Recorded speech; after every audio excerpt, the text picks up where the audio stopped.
नमस्कार, मैं आपके साथ अब्दुल करीम और आप देख रहे हैं प्राइम टीवी। जम्मू कश्मीर से आए दिन आतंकी हमले की खबरें सामने आती रहती हैं। दरअसल पाक में बैठे इन आतंकियों के आकाओं की सरपरस्ती में ये आतंक से भारत को दहलाने की कोशिश करते हैं, लेकिन ये भूल जाते हैं कि ये नया भारत है, ये अब अपने ऊपर हमलों को बर्दाश्त नहीं करेगा। जम्मू कश्मीर में बीते कुछ दिनों से सुरक्षा बलों द्वारा ऑपरेशन जारी है। इसी क्रम में सुरक्षा बलों को एक और सफलता मिली है। शोपिया के सुगो हेदामा इलाके में आतंकियों और सुरक्षा बलों के बीच में 4 आतंकियों को मार गिराया गया है। इस हफ्ते शोपिया में एनकाउंटर की तीसरी घटना है। इससे पहले रविवार को 5 और सोमवार को 4 आतंकियों को मार गिराया गया था। भारत के पराक्रमी वीरों को नमन करें, सर झुका करके नमन करें। मैं देशवासियों को विश्वास दिलाता हूं कि देश सुरक्षित हाथों में है।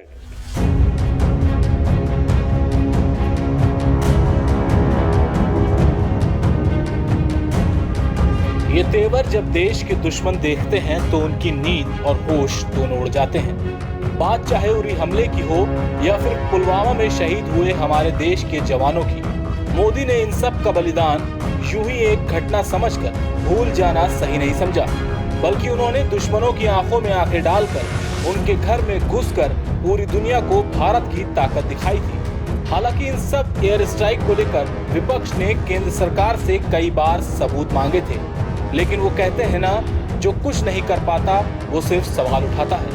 इन सब सवालों से इतर देश के प्रधानमंत्री मोदी को चिंता थी देश की।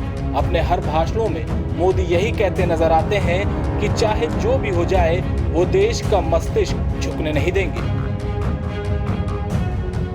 सीमा पर आज हमारे देश के जवान अगर देश के दुश्मनों को बराबर जवाब दे रहे हैं तो उसमें भी कहीं ना कहीं पीएम मोदी का बहुत बड़ा हाथ है। इसी का नतीजा है कि जम्मू कश्मीर में हमारे जवान लगातार आतंकियों को मौत की नींद सुला रहे हैं।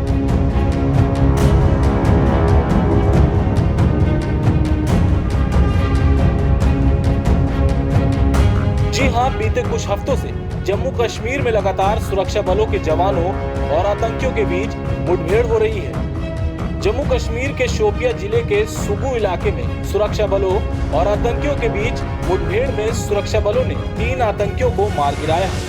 पुलिस और सुरक्षा बलों के ज्वाइंट ऑपरेशन में ये कामयाबी मिली है। पुलिस के एक अधिकारी ने बताया कि दक्षिण कश्मीर में शोपिया के सुगू इलाके में आतंकवादियों की मौजूदगी की सटीक सूचना मिलने के बाद सुबह इलाके की घेराबंदी की गई और तलाशी अभियान चलाया था।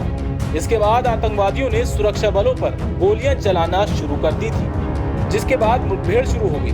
बता दें कि शोपिया जिले में बीते 4 दिनों में ये तीसरी मुठभेड़ है। वहीं सुरक्षा बलों के साथ मुठभेड़ में अब तक 12 आतंकी मारे जा चुके हैं।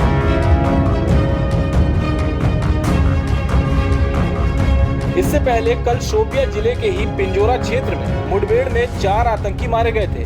आतंकियों के पास से भारी मात्रा में हथियार और गोला बारूद भी बरामद किए गए थे। वहीं जिले के रेबन इलाके में सुरक्षा बलों के साथ रविवार को हुई मुठभेड़ में हिजबुल मुजाहिदीन के स्वयं घोषित कमांडर समेत 5 आतंकवादी मारे गए थे। मतलब साफ है कि अब कोई भी दुश्मन अगर भारत पर आंख तरेरेगा तो भारत बर्दाश्त नहीं करेगा, वो या फिर पाकिस्तान हो या फिर चाइना। हमारा देश अब सुरक्षित हाथों में है। Output desk, prime TV India.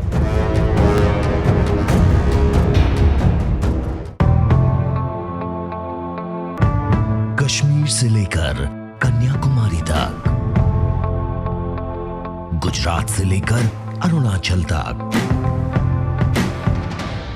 सत्ता के गलियारों से खेल के मैदानों तक, नहीं छूटती कोई खबर। सबसे सटीक, सबसे दमदार, सिर्फ प्राइम टीवी पर।